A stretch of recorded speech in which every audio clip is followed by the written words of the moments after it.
नमस्कार मंडळी, welcome back to my channel. मी शिवानी तुम्हा सर्वांचं माझ्या यूट्यूब चॅनलवर अगदी मनापासून स्वागत करते.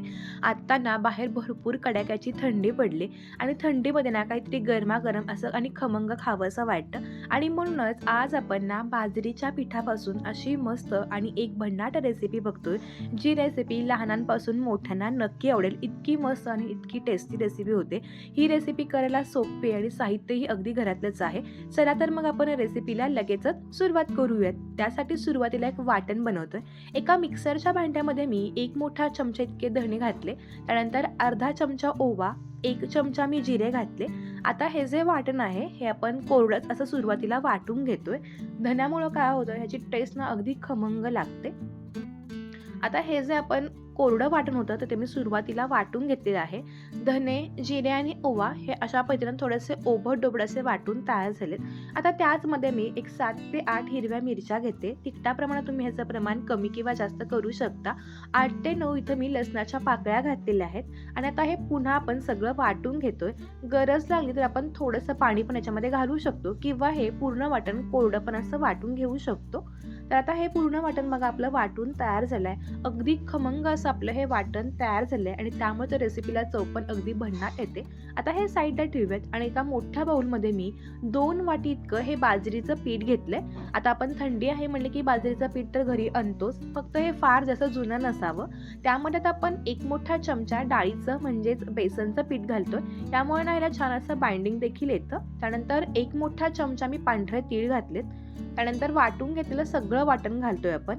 पांढऱ्या तिळे ना त्यामध्ये थोडीशी उष्णता असते, त्यामुळे थंडीमध्ये पांढऱ्या तिळाचा वापर भरपूर करायचा. त्यानंतर इथं बघा मी थोडीशी मेथी घेतली होती, मेथीची पानं घेतली होती आणि ती बारीक अशी चिरून घेतली. मेथी असेल तर वापरा, नसेल तर स्किप केली तरी पण चालेल. त्यानंतर पाव चमचा इतकी मी हळद पावडर घातली आणि भरपूर सारी बारीक चिरून घेतलेली कोथिंबीर घातलेली आहे. आता हे सगळे जिन्नस ह्याच्यामध्ये घालून झाले की ह्यामध्ये आता आपण चवीनुसार मीठ घालतोय. हे सगळे जिन्नस बघा सुरुवातीला असे चांगले मिक्स करून घ्यायचे. ह्यामध्ये मेथी, कोथिंबीर आणि जे काही मसाले घातले हे पण सगळे चांगले असे मिक्स झाले पाहिजेत. बाजरीचं पीठ जर फार जुनं असेल ना तर ही रेसिपी करायला थोडी दमवते, त्यामुळे पीठ ना थोडंसं नवीन किंवा आत्ताचं ताजं पीठ असावं. आता हे सगळं बघा मी सगळे मसाले आणि ही कोथिंबीर आणि मेथी संपूर्ण पिठाला एकसारखी चोळून घेतली.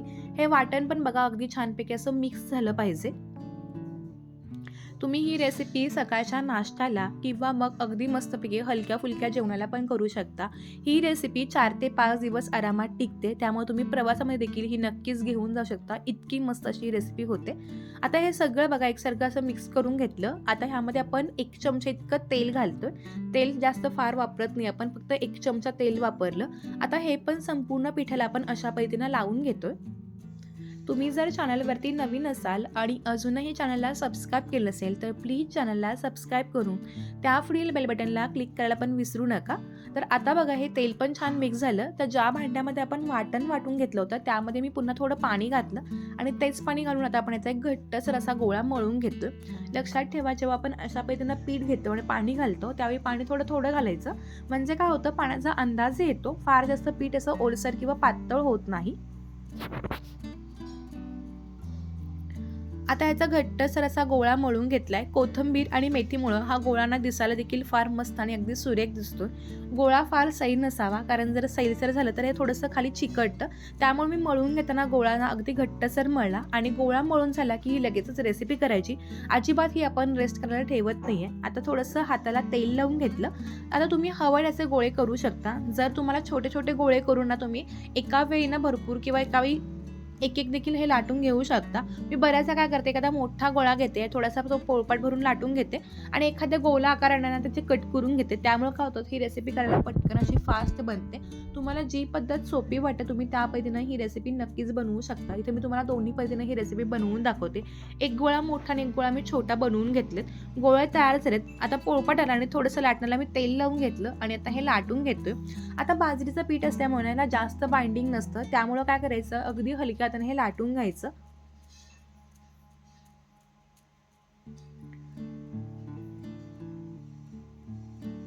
आता हे अशा पद्धतीनं लाटून झालं की मी गोलाकार एखाद्या वाटीनं किंवा अशा पद्धतीनं प्लेटण्याचा गोलाकार आकार करून घेतला आणि साईडचे काठ काढून घेतले. तुम्ही हवं तर ना हे आहे असे पण लाटून मस्तपैकी छानपैकी तळू शकता, पण याला छान असा गोलाकार आकार यावा ना म्हणून मी असे गोलाकार असे लाटून घेतले आणि त्यानंतर अशा आकाराने हे कट करून घेतले.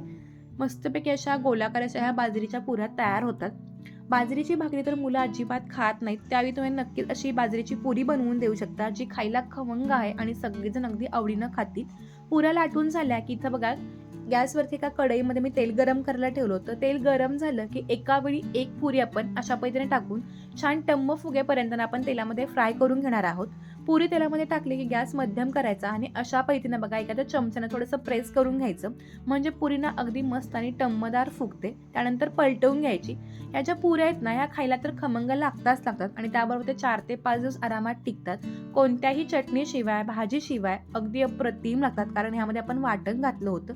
तर अशी टम्मदार अशी मस्तपैकी फुगलेली खमंग अशी थंडीच्या वेळी करता येईल अशी ही बाजरीची पुरी तयार झालेली आहे. आता ही तेलातून काढून घेऊयात आणि अगदी अशाच पद्धतीनं एका वेळी एक एक पुरी आपण तेलामध्ये टाकून छानपैकी फ्राय करून घेतोय.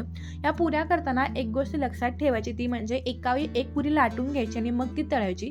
संपूर्ण पुऱ्या जर तुम्ही लाटून घेतल्या आणि एक एक तळत बसला तर ह्या पुऱ्यांना तळताना किंवा फ्राय करताना थोड्याशा तुटण्याची शक्यता असते.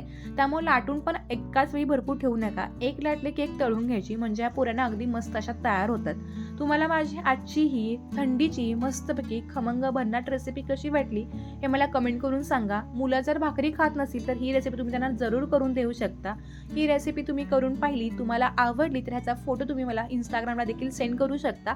मी इंस्टाग्रामच्या पेजची लिंक पण तुम्हाला खाली देते. तर अशा खमंग आणि सगळ्या पुऱ्या माझ्या तळून तयार झालेल्या आहेत. अशा गरमागरम पुऱ्या त्यासोबत दही किंवा मस्तपैकी मिरचीचा ठेचा किंवा कोणत्याही भाजीची रेसिपी अप्रतिम लागते. मी बऱ्याचदा प्रवासामध्ये वगैरे ना ह्या पुऱ्या घेऊन जाते, कारण ह्या खूप खमंग लागतात आणि अजिबात तेलकटही होत नाही, टम्म फुगतात आणि ह्यामध्ये वाटण घातलं ना त्यामुळे ती रेसिपी अप्रतिम लागते. तुम्ही पण जर बाजरीच्या पिठापासून काहीतरी वेगळी रेसिपी करता तर ती पण मला कमेंट करून नक्की सांगा.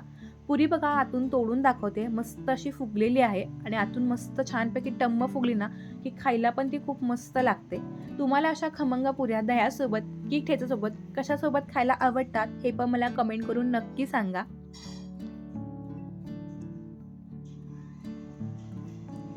सकाळच्या वेळी सकाळच्या थंडीत अशा गरमागरम रेसिपी असेल तर आणखीन काय हवं ना. तर तुम्हाला माझी आजची ही थंडी स्पेशल बाजरीची खमंग अशी पुरी आवडली असेल तर व्हिडिओला नक्की लाईक करून चॅनलला सबस्क्राईब पण करायला विसरू नका. हा व्हिडिओ शेवटपर्यंत पाहिल्याबद्दल मी तुमचे मनापासून आभार मानते. पुन्हा एकदा अशाच छान आणि अशा मस्त रेसिपीसोबत भेटणार आहोत. तोपर्यंत मस्त राहा, खात राहा आणि सगळ्यात महत्त्वाचं तुमची स्वतःची काळजी घेत राहा. आणि हा व्हिडिओ कुठून पाहता हे मला कमेंट करून सांगायला विसरू नका. धन्यवाद.